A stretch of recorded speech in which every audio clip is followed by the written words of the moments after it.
요즘 들어 아침에 눈을 떠도 딱히 하고 싶은 게 없으신가요? 텔레비전은 켜놓지만 재미는 없고 얼굴에서 웃음이 사라진 지도 꽤 됐고 그런데도 이렇게 생각하십니다. 나이 들면 다 그런 거지. 바로 이 착각 하나 때문에 노후가 무너집니다. 제가 진료실에서 만난 74 정 선생님도 똑같았어요. 1년을 그렇게 나이 탓으로 넘기시다가 결국 파킨슨병 진단을 받으셨습니다. 그때는 이미 되돌리기 어려운 단계였어요. 의욕이 사라지는 건 세월 탓이 아닙니다. 뇌 안에서 도파민이 말라가고 있다는 경고입니다. 그런데 여러분, 도파민을 그저 즐거움 주는 쾌락 호르몬쯤으로 알고 계시지 않나요? 바로 그 오해가 어르신들 뇌를 망치고 있습니다. 뇌과학자도 인정한 도파민의 진실은 쾌락이 아니라 완전히 다른 것이었습니다. 이제부터 돈 한 푼 안 들이고 오늘 아침 부엌에서 바로 시작할 수 있는 방법을 싹 다 알려드리겠습니다. 안녕하세요. 저는 진료실에서 노년기 뇌건강 의료인으로 매일 다양한 노년기 환자분들을 만나고 있습니다. 당신의 가족과 지인 중 누군가가 의욕이 없어진 걸 그저 나이 탓으로 넘기고 계시다면 이 영상 꼭 공유해 주세요. 생명을 살릴 수도 있습니다. 먼저 무서운 숫자부터 하나 보여드리겠습니다. 건강보험 심사평가원 통계를 보면 2024년 우리나라 파킨슨병 환자는 14만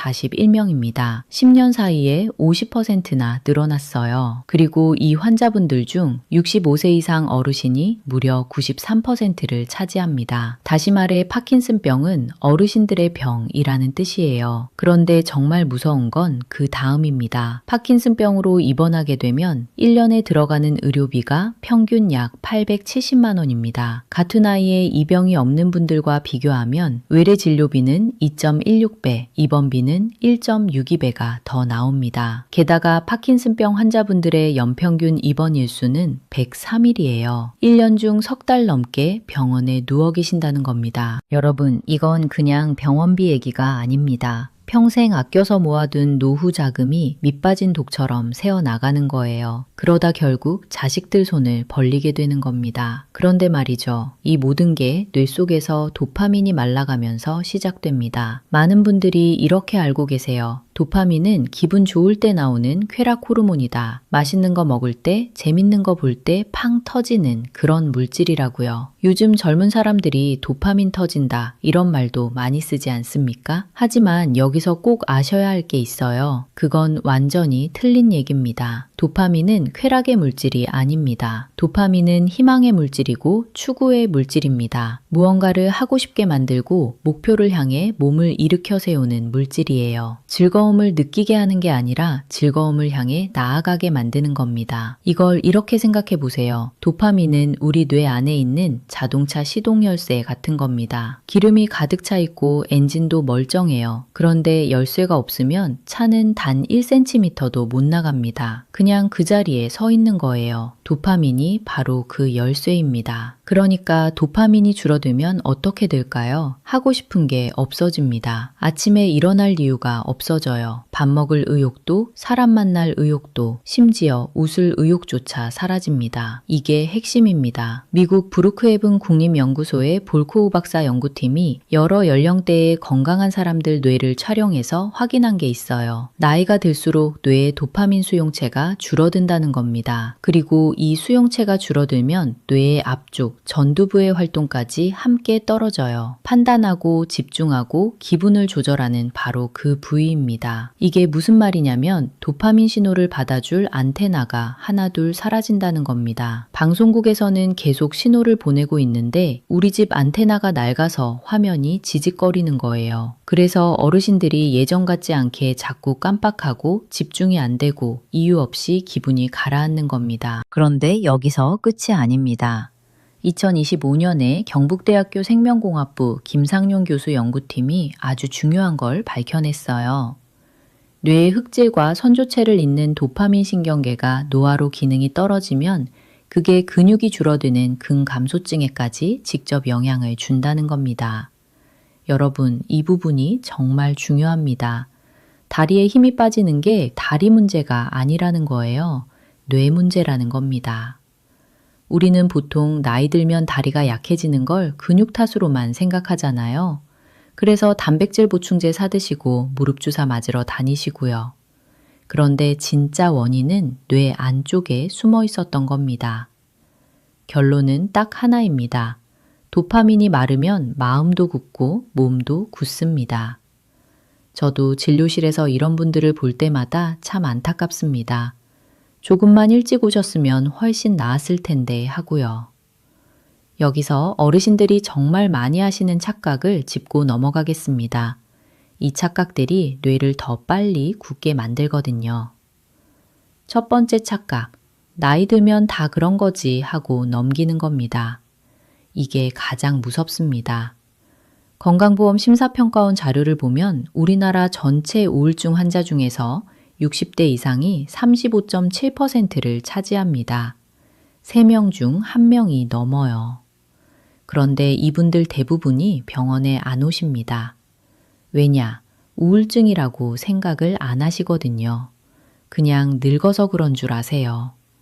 그 결과가 어떤지 아십니까? 우리나라 노인 자살률이 OECD 평균의 2.6배입니다. 세계에서 가장 높아요.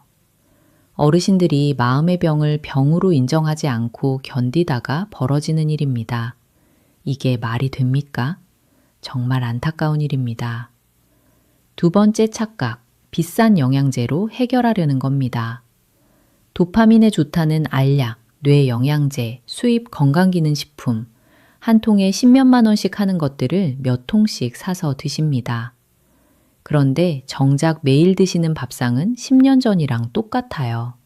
매일 앉아 계시는 자세도 그대로고요. 솔직하게 말씀드리겠습니다. 예방교육으로는 돈이 안 되니까 아무도 이런 얘기를 안 해주는 겁니다. 알력 파는 게 훨씬 돈이 되거든요. 하지만 여러분, 밑 빠진 독에 물을 아무리 부어도 채워지지 않습니다. 독부터 고쳐야 해요. 세 번째 착각, 재미없으니까 그냥 방에서 텔레비전이나 본다 하는 겁니다. 이게 정말 무서운 부분인데요. 종일 화면만 보고 계시면 뇌는 아무 목표도 세우지 않습니다. 도파민은 목표를 향해 몸을 움직일 때 나오는 물질이에요. 가만히 앉아서 받기만 하는 자극으로는 도파민 회로가 살아나지 않습니다. 오히려 방 안에만 계시면 햇빛을 못 보고 근육을 안 쓰고 사람을 안 만나서 도파민이 더 빨리 마릅니다. 뇌를 살리려고 쉬는 게 아니라 뇌를 죽이면서 쉬고 계신 거예요. 주변에 이런 분 한 분쯤 계시지 않나요? 아니면 지금 여러분 본인의 이야기일 수도 있고요. 자, 이제부터 진짜 중요한 얘기를 하겠습니다. 지금부터 오늘 당장 집에서 단돈 0원으로 실천할 수 있는 3가지를 하나씩 아주 자세히 알려드리겠습니다. 제가 오늘 싹 다 아주 쉽게 알려드릴게요. 절대 중간에 멈추지 마세요. 첫 번째, 아침 햇볕 10분입니다. 왜 좋을까요? 햇빛이 눈으로 들어오면 눈 안쪽 망막에서 도파민이 분비됩니다. 이 도파민이 우리 몸의 정서 상태를 바꾸고 활동량을 늘려줘요. 아침 햇빛은 밤에 잠을 잘 자게 해주는 멜라토닌 분비까지 준비시켜줍니다. 게다가 비타민 D까지 만들어져요. 그야말로 공짜 보약입니다. 어떻게 하느냐? 아침에 눈 뜨시고 30분 안에 커튼을 활짝 걷고 창문을 여세요. 그리고 베란다든 마당이든 나가셔서 10분에서 15분만 서 계시면 됩니다. 선글라스는 벗으세요. 빛이 눈으로 효과가 있으니까요. 다만 해를 똑바로 쳐다보시면 안 됩니다. 그냥 밝은 하늘 쪽을 보시면 돼요. 날씨가 흐린 날에도 나가셔야 합니다. 구름 낀 날 야외 밝기가 실내 형광등보다 훨씬 밝거든요. 이게 습관이 되면 한 달쯤 지나서 아침에 눈 뜨는 게 훨씬 가벼워지신 걸 느끼실 겁니다. 두 번째, 도파민 재료를 밥상에 올리는 겁니다. 도파민은 하늘에서 뚝 떨어지는 게 아닙니다. 우리 몸이 재료를 가지고 직접 만들어요. 그 재료가 바로 티로신이라는 아미노산입니다. 티로신이 없으면 도파민 공장이 아무리 잘 돌아가도 물건을 못 만듭니다. 벽돌 없이 집을 지으라는 거나 마찬가지예요. 그럼 티로신은 어디에 많을까요? 계란, 콩류, 바나나, 호박씨, 등푸른 생선, 그리고 우리가 매일 먹는 두부와 된장에도 들어있습니다. 다 마트에서 몇천 원이면 사는 것들이에요. 구체적으로 알려드릴게요. 아침에 계란 1개에서 2개를 삶아 드세요. 반숙보다 완숙이 좋습니다. 소화가 약하신 분들은 물이 끓기 시작하고 10분에서 12분 2분 정도 삶으시면 됩니다. 바나나는 하루에 1개면 충분해요. 바나나 안에는 도파민 자체가 들어있고 티로신을 도파민으로 바꿔주는 비타민 B6도 풍부합니다. 마트에서 고르실 때는 껍질에 갈색점이 조금씩 생긴 걸로 고르세요. 그게 가장 잘 익은 겁니다. 보관하실 땐 냉장고에 넣지 마시고 고리에 걸어두거나 신문지 깔고 실온에 두시면 오래갑니다. 호박씨는 한 줌, 대략 20알 정도를 오후 간식으로 드세요. 호박씨 안에 아연이 도파민 생산 조절에 꼭 필요한 성분이거든요. 짜게 볶은 건 피하시고 소금 안 친 걸로 사세요. 콩은 어떻게 드시면 좋을까요? 밥할 때 검은 콩을 한 숟갈 넣으세요. 미리 2시간만 물에 불려서 쌀이랑 같이 안치면 끝입니다. 이거 하나로 티로신에 식이섬유까지 같이 챙기시는 겁니다. 당뇨가 있으신 분들은 바나나를 반 개로 줄이시고 신장이 안 좋으신 분들은 단백질 양을 담당 선생님과 꼭 상의하고 조절하셔야 합니다. 세 번째, 하루 20분 걷기입니다. 이게 오늘 3가지 중에서 가장 강력합니다. 운동을 하면 뇌에서 도파민이 나옵니다. 정확히 말씀드리면 도파민이 잘 나올 수 있는 몸 상태를 만들어주는 거예요. 우울증을 앓는 성인 1,400명 이상을 대상으로 한 연구에서 걷기 같은 유산소 운동이 우울증을 이겨내는데 도움이 된다는 게 확인됐습니다. 그리고 유산소 운동 시간을 10분만 늘려도 항우울 효과가 급격하게 커진다고 보고되고 있습니다. 10분입니다. 딱 10분만 더 걸으시면 됩니다. 미국 코넬 대학교 연구에서는 자연에서 단 10분만 걸어도 행복감이 증가하고 몸과 마음의 스트레스가 줄어드는 걸 확인했어요. 아파트 헬스장에 있는 비싼 기구가 필요한 게 아닙니다. 동네 공원, 아파트 화단 옆길, 학교 운동장이면 충분해요. 어떻게 걸으시면 될까요? 아침 햇볕 쬐는 시간과 붙여서 하시면 가장 좋습니다. 밖에 나가신 김에 그대로 20분을 걷는 거예요. 속도는 옆 사람과 대화는 되는데 노래를 부르기는 좀 숨찬 정도. 이게 딱 적당한 강도입니다. 허리를 펴시고 시선은 정면 15m 앞을 보세요. 땅만 보고 걸으시면 목이 앞으로 나와서 어깨랑 목이 굳습니다. 팔은 자연스럽게 흔들고 발은 뒤꿈치부터 닿게 하세요. 무릎이 안 좋으시면 평지로만 시간을 10분씩 나눠서 2번 하셔도 효과는 똑같습니다. 그리고 여기서 정말 중요한 게 하나 더 있어요. 걸으실 때 아주 작은 목표를 하나 세우세요. 저 앞 은행나무까지 갔다 오자. 오늘은 우체국 앞까지 가보자. 도파민은 목표를 세울 때 나오는 물질이거든요. 그냥 걷는 것보다 목표를 정하고 걸을 때 도파민이 훨씬 잘 돕니다. 노년기 우울증은 조기에 치료하면 70% 이상 회복이 가능하다고 알려져 있습니다. 그리고 그 시작이 바로 매일 10분 햇볕과 규칙적인 운동이에요. 전문의들이 한결같이 강조하는 게 그겁니다. 정리하면 이렇습니다. 아침에 눈 뜨면 햇볕 10분, 아침상에 계란과 바나나, 밥에 검은콩 한 숟갈, 그리고 목표를 하나 정하고 20분 걷기. 이게 오늘 제가 드리는 처방전 전부입니다. 돈이 얼마나 드나요? 0원입니다. 한번 생각해 보세요. 파킨슨병으로 입원하면 1년에 870만 원, 석 달 넘게 병원 침대에 누워 계셔야 합니다. 노인성 질병에 들어가는 국민 전체 의료비만 1년에 6조 원이 넘고 건강보험을 받는 65세 이상 인구가 이제 1천만 명을 넘어섰어요. 그런데 오늘 알려드린 3가지는 단돈 0원입니다. 강남에 아파트 한 채 갖고 계셔도 내 다리로 못 걸으면 아무 소용 없습니다. 진짜 재산은 내 발로 걸어서 손주 보러 갈 수 있는 몸이에요. 그게 최고의 노후 자산입니다. 자, 여기서 마지막으로 하나만 여쭤보겠습니다. 아침에 눈을 떴는데 비가 오고 있어요. 그럼 햇볕 못 쬐니까 오늘은 그냥 쉴까요? 바로바로 떠올려 보세요. 아닙니다. 흐린 날도 창가에 서시면 실내 조명보다 훨씬 밝습니다. 그리고 실내에서 제자리 걷기 20분 하시면 됩니다. 핑계는 도파민이 가장 싫어하는 겁니다. 여러분, 도파민은 쾌락의 물질이 아닙니다. 희망의 물질입니다. 여러분 뇌 안에 아직 희망을 만들어낼 힘이 남아 있어요. 다만 그 힘에 오늘 다시 불을 붙여드려야 하는 겁니다. 지금 구독, 좋아요 버튼 눌러주시고 아래 댓글에 이렇게 적어주세요. 나는 오늘부터 아침 햇볕 10분과 20분 걷기 시작합니다. 그 댓글 하나가 여러분에겐 꾸준히 실천하는 동기가 다른 분들에겐 든든한 응원이 됩니다. 지금까지 듣기만 해도 건강해지는 세상의 모든 건강 팁이었습니다. 건강한 하루 보내세요.